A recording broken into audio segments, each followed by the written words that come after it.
Amber Goodwin is a co-founder of the Community Violence Legal Network and an assistant district attorney in Travis County, Texas, where she oversees gun violence policy and is a liaison to Austin's Office of Violence Prevention.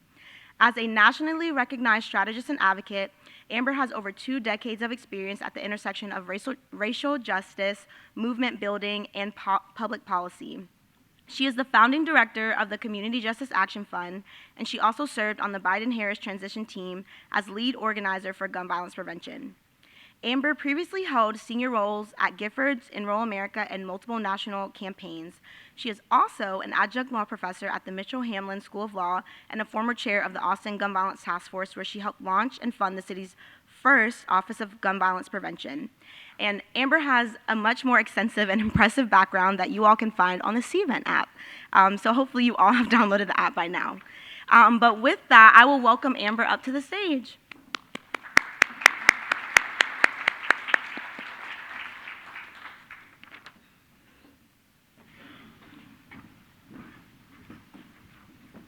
Good morning, everyone. Come on, guys. Good morning. Hope everyone's having a great morning. I'm really honored to be here today. I have so many friends that I haven't seen in a long time that are here in North Carolina, but just people that I've admired that I get to see and get to meet for the first time. Just by show of hands, who here, you don't have to raise your hand if you don't want to, but who here woke up the last couple of days and weeks and is like, man, everything is going right in my life, everything is going right in the world, and you jumped up and you were like, everything is going to be great this week? Just show of hands. No one? Okay. Look, in the back, yes. Okay, thank you so much. And I'm not saying that to be a Debbie Downer, but I'm saying that as in one of the things that I want to talk to you all about today and really have a conversation about, because I think we'll have a little bit of time for questions, is how do we, as people who care deeply about public safety, community safety, preventing violence in our communities, how do we make sure that we're taking care of ourselves, but also that we find hope if there is despair, but also finding hope whenever maybe things are going really well, but we want to continue to find pathways forward. And so I'm going to spend a little bit of time. I'm going to introduce myself a little bit more because I think it's relevant for how I got here, talk to you all about a little bit of the history of gun violence in this country. Obviously, North Carolina and all the work you all have done has helped to lead the way and continues to do that. And then we'll talk about the path forward. So is that all right with everybody? We'll spend about 30 minutes doing that. Okay, great. Not great with PowerPoints, but I'm going to try and do my best. It's not very fancy that I was able to make the PowerPoint slide like that. I don't know actually how I did that, but so just a little bit about me. So that's me. I look real happy to be there, don't I? So I was born in Texas. I was just telling Ciara that I was at a conference for the Health Alliance for Violence Intervention and Hospital Work a couple of weeks ago, and it was in Kansas City. I'm originally from Texas. I grew up overseas, which is a long story, came back and lived in Texas, lived all over the country. All the places that I've been, including North Carolina, everyone has been like, we have the absolute best barbecue. So I was like, I'm not fighting with anybody about whose barbecue is the best because I'm from Texas, but I am going to have North Carolina barbecue before I leave. But I grew up really wanting to be a lawyer. And as my friends Becky and Gerald, who are here, know, because I've known them for over a decade, I did not become a lawyer until I was 42. So I went to law school because, has anyone in here ever gotten mad about something? Okay, so I got mad about something about 8 years ago, and so I went to law school when I was 38, but I'd always wanted to be a lawyer, and I always liked to argue with people, so that was me right after I'd argued with my mom, and I got grounded from my own birthday party. And so I also grew up watching TV shows like Law & Order, SVU, but I didn't really know what prosecutors were. I didn't know what any of that was even until I graduated from law school. And one of the coolest things about my job now is my full-time job is that I'm an assistant district attorney. So when people ask what that means, I say just all of those people on there, if you've ever watched Law & Order, that's the cool thing is that I get to do that every day. But I also get to, in my spare time, and part of my job responsibilities too, is to work as a gun violence attorney for Travis County, which is the county seat for Austin, Texas. I did want to also note that I know not everybody in the Carolinas lives in a country and everyone doesn't live in a farm, but right down the road, literally right down the road from here is where my family grew up in Greenwood, South Carolina, parts of North Carolina and Charlotte. And so I also feel very much at home whenever I come to the Carolinas. That's my granddad's tractor, and then that's my niece and a couple others looking at some land that we have right down the road from here. I love cows too. So, you know, we're in a very tough time in America. We've been here before, though, and that's what I like to tell people before, is that we have been in hard spots. We've probably been in hard spots over the last 4 or 5 years, but the issue of gun violence in America has always been something that we've had to grapple with, and we found our way through. And part of what I'll talk about is how you guys have led the way, even with the Office of Violence Prevention, but ways that we can work together as we move forward. But I've been thinking a lot about, and I was joking with my sister before I came here, you know, she was like, you can't just be the black person who's talking and has an MLK speech up there. I was like, I promise it's relevant. I'm not just going to talk about the fact that he had a dream, but also about how he talked about a lot when times were tough, even here in North Carolina, even in Durham and other places where he visited, about how important it was to be maladjusted, which I'm not a psychologist, I'm a lawyer, but it's a term that is used in psychology for people and for whenever there's instances that are happening where there's really bad stuff happening and you feel like you need to be adjusted to it just because there's bad things happening, and that you can't actually have a feeling of like hope because everything around you is bad. And so I'm going to let the man himself tell you a little bit about what it means, but here's a little bit of the writing that he had as well. So I think, oh no, it's not, oh there it is, okay. Modern psychology has a word that is probably used more than any other word in psychology. It is the word maladjusted. It is the ringing cry of modern child psychology, maladjusted. Now, of course, we all want to live the well-adjusted life in order to avoid neurotic and schizophrenic personalities. But as I move toward my conclusion, I would like to say to you today, in a very honest manner, that there are some things in our society and some things in our world for which I'm proud to be maladjusted. And I call upon all men of goodwill to be maladjusted to these things until the good society is realized.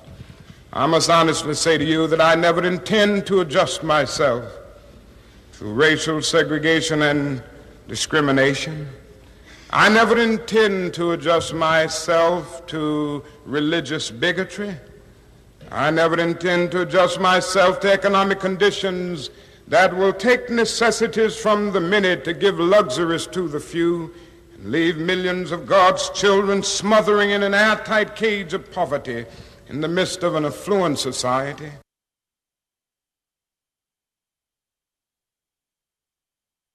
Any of that sound relevant to anything going on right now? So it's relevant not only because we're here in North Carolina and because of the incredible civil rights movement and everything that has happened here, but I want you all to continue to think about, as you're doing your work, about not only what it means to be maladjusted, but again, we've been here before and we've had tough times, and there are pathways, especially whenever we're working and collaborating together to move forward. You know, I also wanted just to ask the folks, I know you guys learned, or not learned, but you guys continue to talk about community violence intervention and some of the work that's happening. I just want to ask if there's anyone, raise your hand if you work on CVI, community violence intervention. So I just want to give a huge thank you to all of you. Thank you to everybody that's here, but the term community violence intervention, when I met Becky and probably when I met Gerald, that term didn't even exist. It was a term that started about 5 or 6 years ago, and that doesn't mean anything other than to say it is such an evolving part of the work. And also that gun violence prevention, if you all talk to anybody, and many of us, including many of you in this room, have traveled all over the country, all over the state, all over the South, and if you hear one person say, I have the one idea that's going to dramatically reduce gun violence or going to change everything, that person is a liar.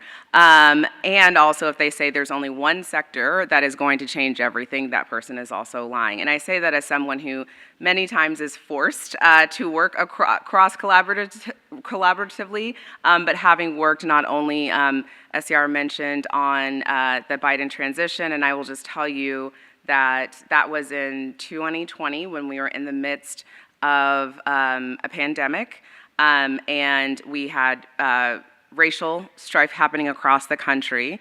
And when we came into, or the Biden administration came into the White House, some of the biggest questions, and I think I can tell you guys this, I hope it's not a national secret or anything, but but part of what my role was to literally go across the country as much as I could virtually in 2020 and ask people what the administration should do in their first 4 years.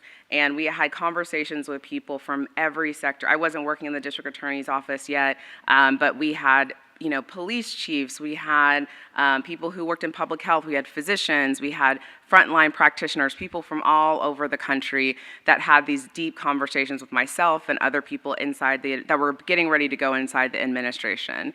And when I talked to the incoming president and the incoming vice president and all of their lead people who are going to make the biggest decisions for the White House, that in turn turned into the Office of Violence Prevention and all these other things, the first thing that they asked me was, what's the biggest bet we can have? Because they kept hearing about so many people across the country that were saying this one thing, if you just do ERPOs, it's gonna, everything's gonna change, or if you just do CVI, everything's gonna change, or if you just do suicide prevention, everything is gonna change.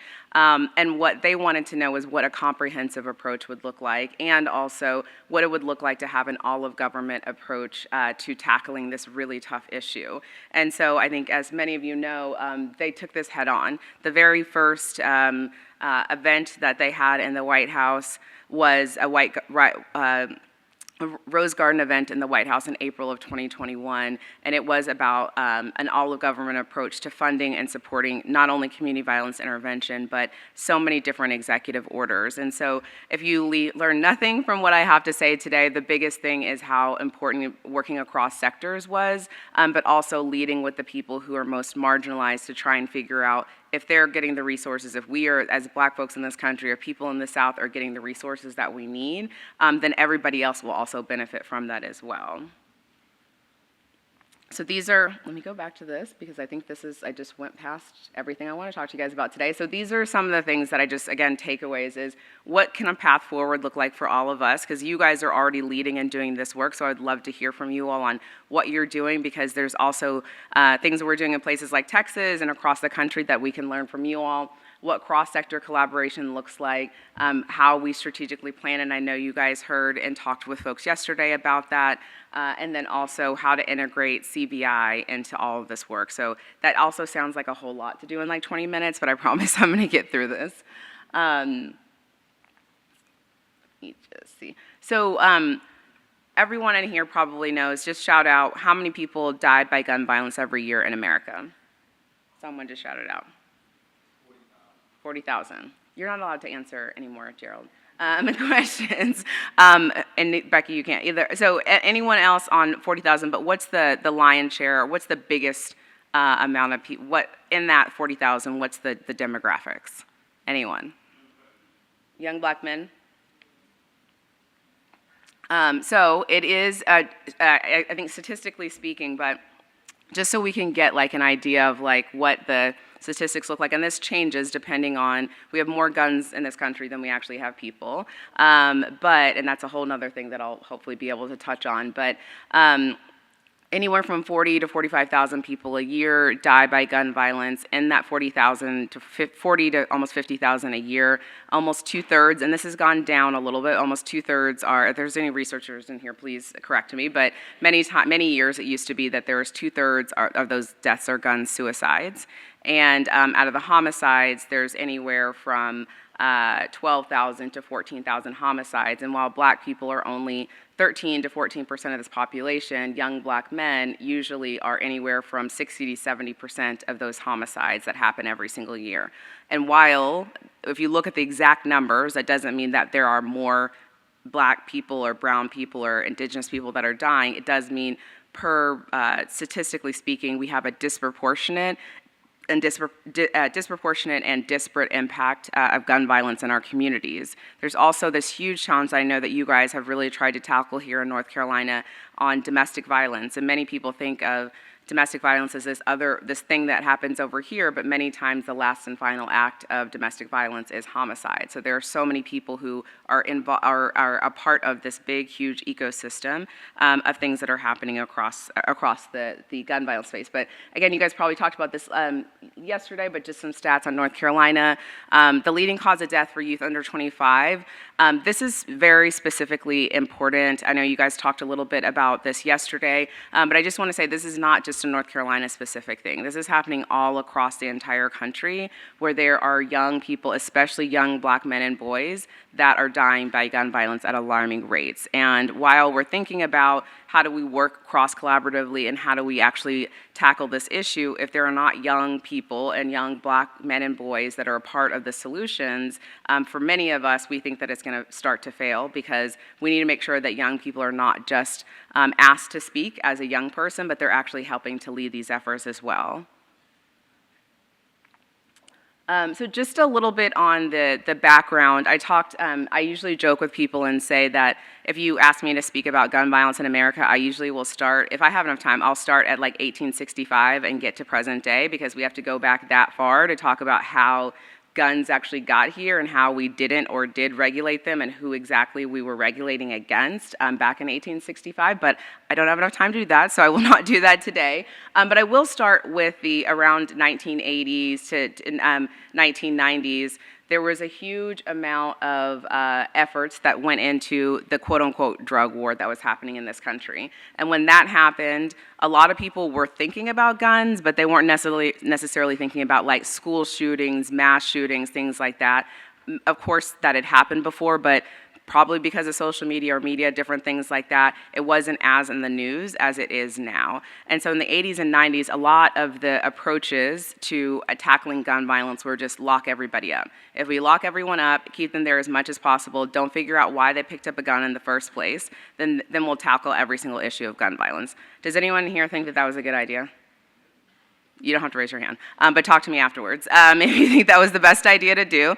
But it's important to say that because in our communities, in black communities, especially here in North Carolina, in places like Baltimore and Chicago and in Oakland, there were black folks who were on the front lines of working on reducing gun violence in our communities. These are community faith leaders, people, just frontline practitioners, the people who are still helping us lead this work across the country.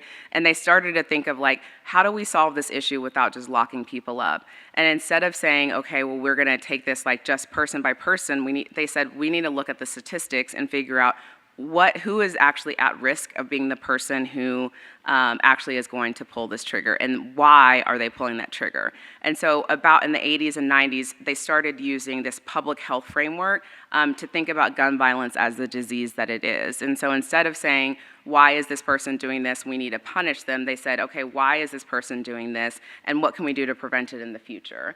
And so part of why this is important is it took almost almost 30 years for like elected officials, people like the President of the United States to say that that gun violence is a public health crisis.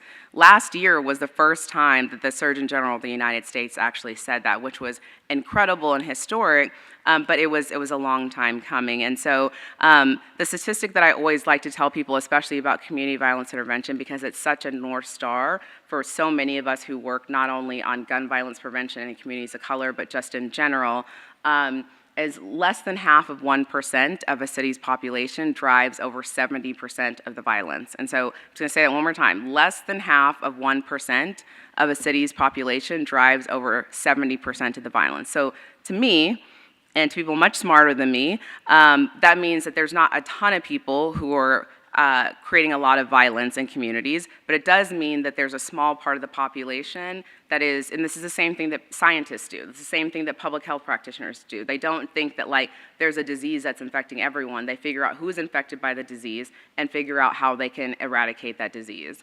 And so that's how I think of, and many of us try and think about this public health crisis, and when we're thinking about how we can work together, is that especially for the young people who are, there's so many different acts of violence that are happening, how do we actually fix what's happening with them and not just punish them and throw them in jail as part of the solution. So this slide looked a little bit better when I had it before, but this is just a little bit more about some of the evidence-based strategies. And again, this isn't just on CVI. We see it when we work on things like extreme risk protection orders, when we work on domestic violence, that we actually have to think about what are the risk factors. So I was a special victims unit prosecutor. And so instead of just saying every single person who's on one side as a victim or a not victim, someone who's been charged with a crime is bad, why did that person do X, Y, and Z? Why is this happening? Can we intervene so this doesn't happen again?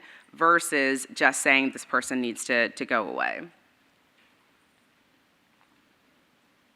So this is a little bit more just kind of what I was talking about with, this is a slide. Do you guys know Greg Jackson? He was at the White House. I think he was here last year. He obviously did the slide. I took it from him. He's the one who did Joe Biden election president, like with the big exclamation mark. And so this is an old slide. But this is just, 2019 was not that long ago. And this is just a timeline on like what it took. So at the first ever congressional hearing on urban gun violence, myself and 3 other people testified at that. And that was historic, not because I was there, but it was historic because it was the very first time that the United States Congress said, I want to hear from the American people on gun violence that's happening in communities of color.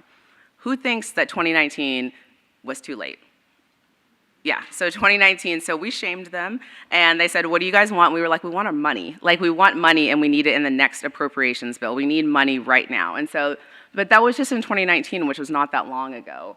And so, CVI funding, whether it's for federal funding, state funding, having an Office of Violence Prevention like you guys do here is like transformative. Like when I started working on this issue, I didn't even know what an Office of Violence Prevention was, and I certainly did not think that a state would be able to do something like that.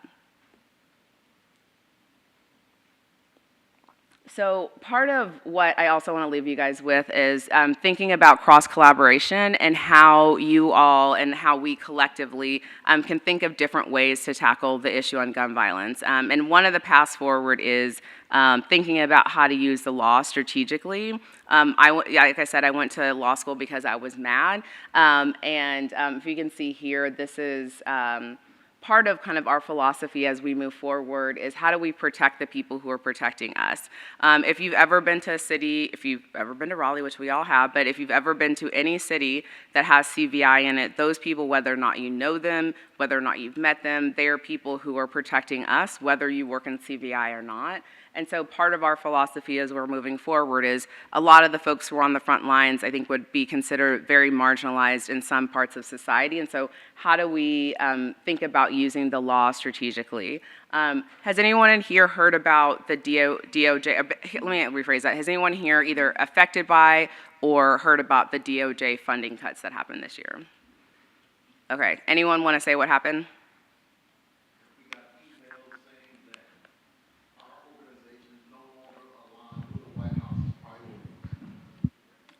And so I say this because I don't think if I worked, unless I worked in the place that I do, I would know about this, but it's relevant for you all to know that the very first time that there was ever federal funding, not only for community violence intervention, and this is why I want to talk about a little bit about how we cross-collaborate, the Bipartisan Safer Communities Act. Who here knows what that is? So in 2022, the Bipartisan Safer Communities Act was passed, and that bill helped give $250 million to community violence intervention. And that was very specific. It said this must go to communities, and said community-based organizations. It was $250 million. The fiscal year for 2025 ended, and so 2026 is about to, or they're about to finalize the solicitations. But on April 22nd of this year, Gerald, other organizations, people got cut. They just got a form email that cut anywhere from, I think the lowest was about 200,000, but some people got form emails that said that they had $4 million cut overnight. And so part of what we did as a community, not just lawyers, but also people working across the country, is we thought about, like, what are we supposed to do? This has never happened before. The Department of Justice told us, and people inside the Department of Justice said, we have actually never canceled a grant before. Ever. And these are people who had worked there for 30 years. And so this is the time period that we're in right now where things like this are happening. And not only does it fundamentally disrupt the work. People immediately lost jobs. People immediately lost health care. People immediately were not able to pay for their families. And so there were, I think, two very courageous things that happened that I know some people in this room personally did that I just am so incredibly grateful that they did, which is, one, a lot of people appealed the decision, which, again, has never happened before. Many people have never had the opportunity to appeal a government decision before and say, you got it wrong, here's what we're doing. And then a group of 5 organizations also sued the federal government, and we're still in litigation right now against them, and we will. They're going to literally have to drag me out of the courtroom, but we will be until the funding is restored. And so part of what we're going to continue to do as we move forward, and I hope that I can give you guys some hope that, like, not everybody needed to be a part of this, need to be a named plaintiff in the lawsuit. Not everyone had to appeal. Not everyone, and there were successful people who appealed, and there were people that were denied, and it's part of the challenge that's happening right now. But part of it was over $810 million that was cut overnight, and so we're continuing just inch by inch to make sure that that funding hopefully is restored. So part of our work as we move forward is lawyers had not really been a part of the gun violence prevention movement. We had done lawsuits like against the gun industry. There's things like Goodwin, and you guys have probably heard about these types of bills that are talking mainly about the Second Amendment, but part of the cross-collaboration that we're working on and hoping to help with here in North Carolina is to continue to think about what are the other parts of the ecosystem that you guys heard and talked about yesterday. How do we bring lawyers into this? How do we bring the medical professionals into this that have been in here for a very long time? But again, this is really from the field calling us and saying I didn't sit in a room and say this is the best thing for the field. This was the field saying, the CVI field, but also gun violence prevention field saying this is something that we need and that we need to feel supported. And I think the best thing that I can say is that, like, what we're doing works. And if it didn't work, we wouldn't have these, sorry, I don't know what this, we wouldn't have, large newspapers talking about the fact that gun violence is down. Does everyone here know that gun violence is down across the country? The dramatic reductions that have happened in gun violence. These dramatic reductions did not happen 6 months ago. They did not happen 3 months ago. It happened when there started to be actual funding investments into our communities. It happened when places like here, you guys started to have an Office of Violence Prevention. It happened when there was collaboration and also what I call like a home for gun violence to be and to thrive. There were no offices of violence prevention until the first one was started in Richmond, California. And that one started, I think, over 10 years ago. But now I don't even know how many there are at the municipal level. There's over, I think, 20 at the state level. But you guys are really the vanguard of making sure, especially for those of us in the South, to really think about how we move forward and collaborate across the state, but also into places at local governments as well. So this already, sorry. And again, just like the old system that people thought of, especially when we're thinking about gun violence prevention, is just lock up every person who has a gun, lock up every single person who's thought about using a gun, but what we know is that that didn't work. We can't lock our way out of this problem. And so thinking about the public health approaches in every single thing that you guys do is something that's incredibly important. More things. So a lot of the things that we're also thinking about in terms of like what's next, I mentioned legal strategy. Who here has ever gone, I know it's not a political question, but who here has ever gone and educated a lawmaker about what you're pursuing? Anyone? About gun violence? Anyone ever talked to a legislator? Anyone talk to a city council person? Okay, so part of the path forward is just making sure that your city council people, your mayors, not just the governor, but everyone on every single level of government knows about community violence intervention, knows about IRPO, knows about all these different ways to be involved. But budgets are a moral document, and we know that. And we know that there's ways that the budgets for cities and for states across the country have been able to be gotten bigger or gotten smaller in emergencies. And what we know is that we need to make sure that we continue to have this public health crisis about gun violence be seen as an emergency. And so part of what I know you guys are already working on, but we're really excited about is just making sure that the path ahead on cross-collaboration is figuring out how do we actually educate lawmakers, and not just in a political sense, but educate them 365 days a year about the issue of gun violence in our communities. And this is just a couple of other things. There's a lot of challenges, but I like to say opportunities. We have opportunities, not just challenges. And some of them are just, states can't do everything. A lot of us do need the federal government to step in. There's a lot happening right now with food insecurity, other things like that, and that's because everything has come from the federal government. And so we want to make sure that that we have a way to figure out how do we get past that. But we also have a lot of opportunities, and I'll just talk about a couple of the legal ones, which is I am always ready to sue people, so if anyone has like a lawsuit or anything like that you're looking for, we can talk about it. Cross-sector collaboration, policy, legislative, things like that, very creative ways to actually, and you guys have already done this in North Carolina.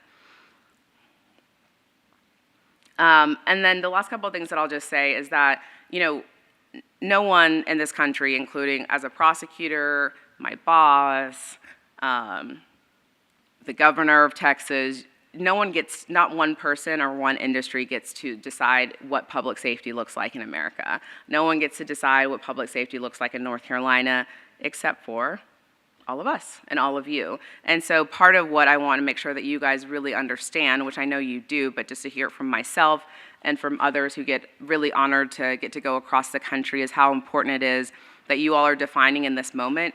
You guys are the ones who have had the dramatic reductions. You guys are the one who has an Office of Violence Prevention. You guys are doing all this work across the country. And the next 6 to 12 months, things are going to get really political, and they're going to get even worse, or people are going to say, okay, well, it was this one person over here who decided to do X is going to be the person who solved everything with gun violence, and they're going to leave all of you guys out of that equation. Is anyone here going to let that happen? The answer is no. No, you guys are not. But I just want you guys to know that part of what we're trying to do as a path forward is just to make sure that the people in communities, the people who are actually doing this work every day, are the ones who are defining what public safety looks like. And again, last couple of things is just the movement that you guys are working on, but across the country, is growing, and it's working, and that's because of the work that you guys have really led here in North Carolina as well. And we have seen successes very recently. While there have been budget cuts in Austin, where I live, there was $2 million that was cut on April 22nd, and we went and we lobbied. I don't even know if they would say lobbied, because we just went in and we said, give us our money. But we went in and lobbied our city council, and they were able to fill our budget for the next 2 years and make up for the amount that we lost from the federal government. So that's things that we can do here as well, making up for funding, but this is not just funding. There's also other parts of the infrastructure that are equally important to ecosystems.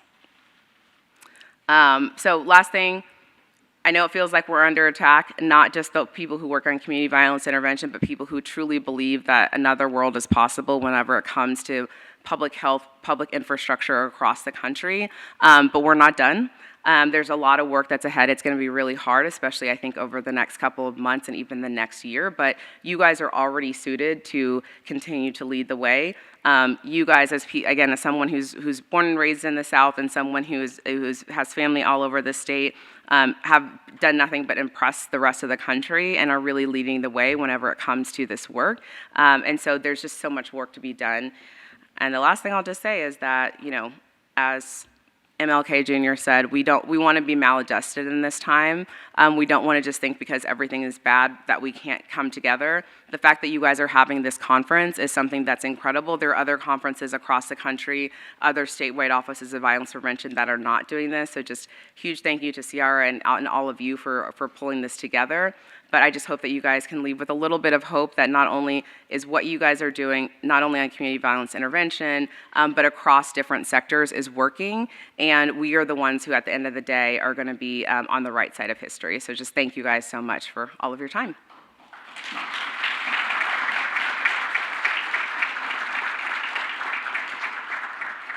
I don't know if anyone has any questions, comments, anyone have any lawsuits, anything like that. You can go ahead. Okay. We are very much appreciative of you. I want to make sure I understood two things that you said. You said everyone who has guns, you cannot lock them up, which I understand that, but you're certainly not suggesting that everyone who commit violent offenses should not be locked up. Oh yeah, no, we can't just lock away our problem.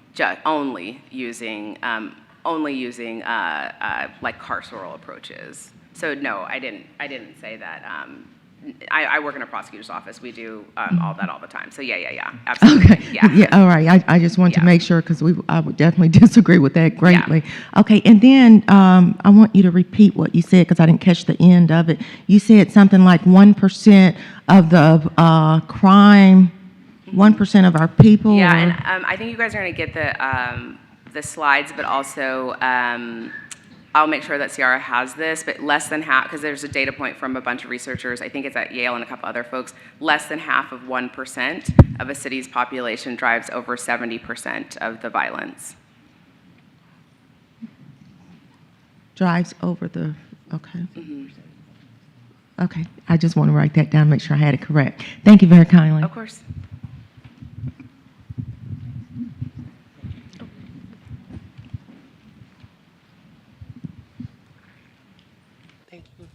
First, thank you for your presentation. It was very, very knowledgeable. So thank you, and it gave us a lot of good information to take back.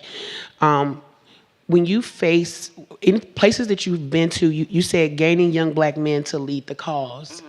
I truly stand behind that. Like, it is very impactful to see people that look like you in your age demographic to be those frontline workers.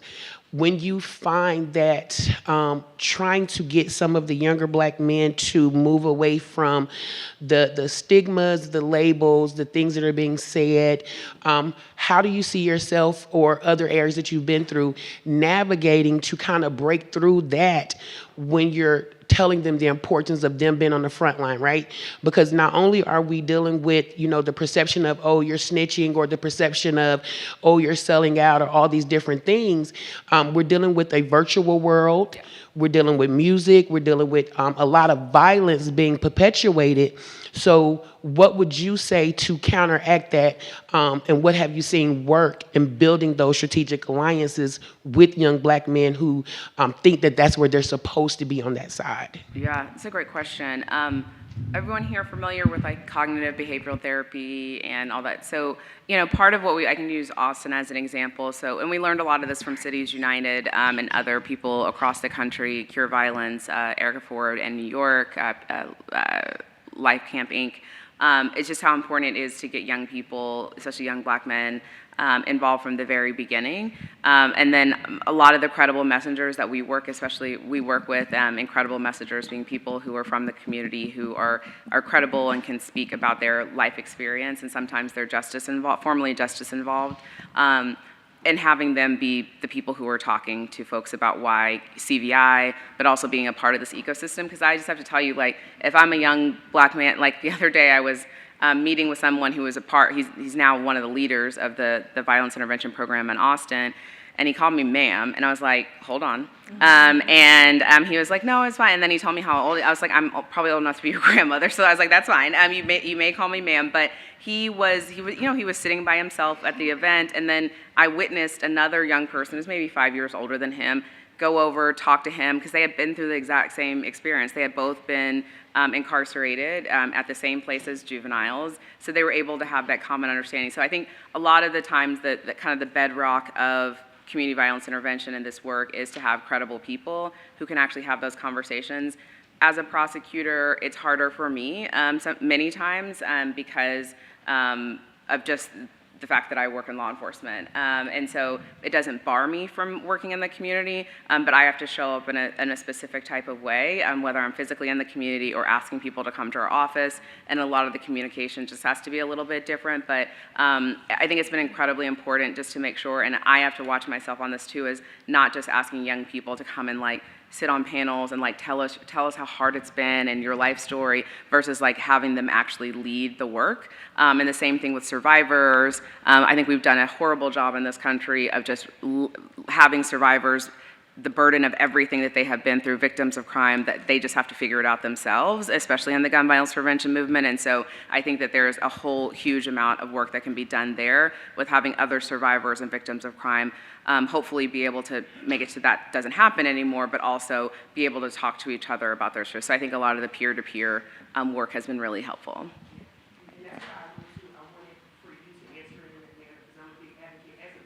Mm-hmm. I believe in the CBTs, I believe in trauma focus, Mm-hmm. I believe in all of that, but sometimes I feel like people hear things different from different people in distinct platforms, Mm-hmm.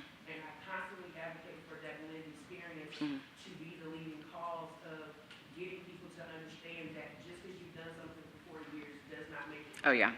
Let's try another method, right? Mm-hmm. And so I just wanted you to be able to express that, and so I think with this as such a national conference, it allows for people in this space, because I mean, we're in a space where everybody's in a conjunction of agreement, Right. for us to hear it and then be able to go back and cipher this information into our community to those who don't believe it. Yeah, absolutely. Absolutely. And I think that, and look, like, it's challenging, though, right? I see it all the time where it's a hard space for women. It's a hard space for young people. It's a hard space for everybody. And so I don't want to discount that because it's only statistically speaking, gun violence is impacting Black men and boys. It's also impacting their moms. It's also impacting their community. It's also impacting everybody.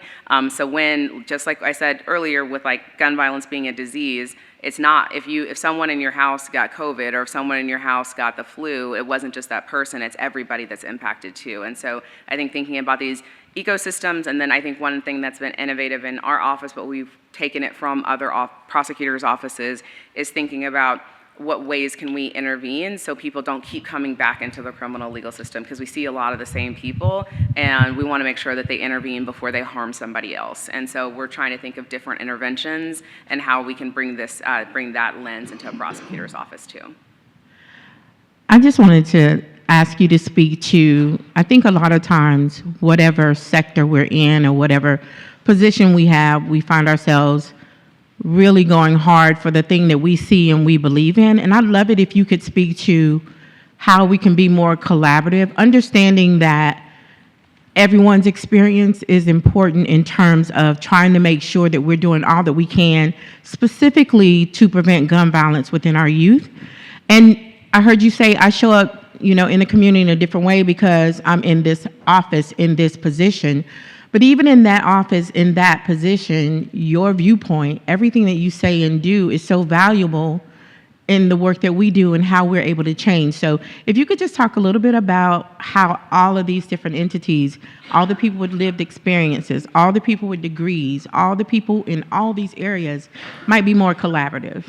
Yeah, I think it's a great question. I think people, and I'll just be like real honest, like a lot of times, especially since I used to joke like about a year ago, or maybe 2 years ago, when there was so much there was ARPA dollars, like everybody was getting money, and it was great, but also CVI became like the new hotness. Like there was like random people, which was great. We wanted more people to be doing CVI, but also, or doing ERPOs, whatever it was, but it seemed like there was a whole bunch of either new people, which was great, but also there wasn't an infrastructure for people to just like come in. I think about, and I know you guys talked about this yesterday, but with creating those ecosystems and making sure that it's consistent, but also that like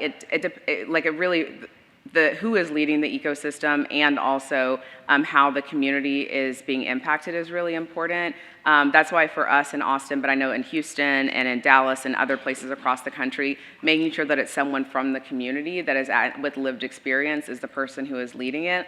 It's very easy, and my boss would say this, I can't speak for him, but he would say, and I said it publicly as the elected district attorney, that the best thing that he can do for the CVI field is many times get out of the way.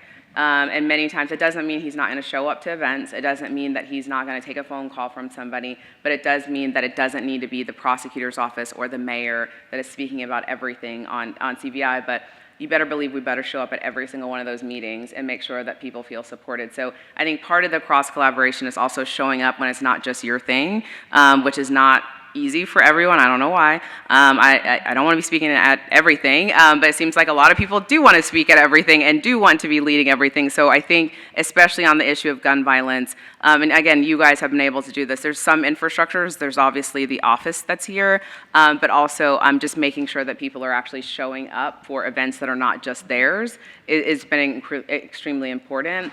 And I think, yeah, we have a consistent, like the consistency of how we are showing up, and we even have an MOU, a memorandum of understanding, and community agreements that we all have to sign on to before we are a part of the ecosystem and a part of the collaboration.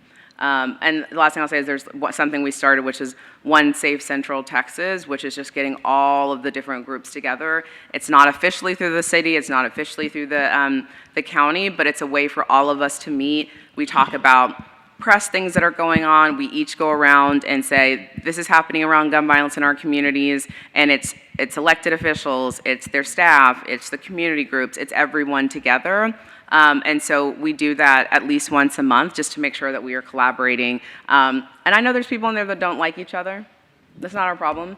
And so that is having someone like myself or others that are willing to say that, I think, is important, because if we don't fix gun violence in America, we're going to lose an entire generation of black men and boys. We just are. And so if people want to fight about who's got the podium, they can do that somewhere else. And so, I can say that because I don't care. But also, like, I know, and I have a really incredible boss that is really helpful, but also because I think we've built the trust, not necessarily just our office, but all of us in our groups. There's a lot of dissension within, I say, quote unquote, ranks, but we built a lot of trust with each other. And that came with showing up at meetings that weren't just about us. And it came with showing up in the community and different things like that. Of course. We have a couple minutes. Does anyone over here have any questions? Because y'all been real quiet. I just want to ask here, is it possible that those of us who work in CVI could take a picture with Amber? Because I know back in the day, me and Amber used to show up to these type of conferences and we'd be the only black people there. Yes, for like a decade. All of us want to take a picture with you. Yes, yes. And sure, I'm sorry wait, don't move. Don't Does move. anybody else have a question? I have to run out at 10 only because I'm heading to speak at something in another state at 5 p.m. today, and so I am running out of here, but I'm going to leave my contact information too. I would love to come back here. Y'all know that farm that was up there. I need to come back, and so I would love just to also to do any calls or anything like that. So we'll do another question, and then I'll. Okay, how about, because I do want to be respectful of your time. So we're going to wrap up. We'll take the picture, and I'll give her contact info. So if others have questions, you can follow up with her directly and have that dialogue. So everybody, big round of applause for Amber. Thank you so much. Yeah. Yeah, very wonderful, encouraging presentation. So I really appreciate it.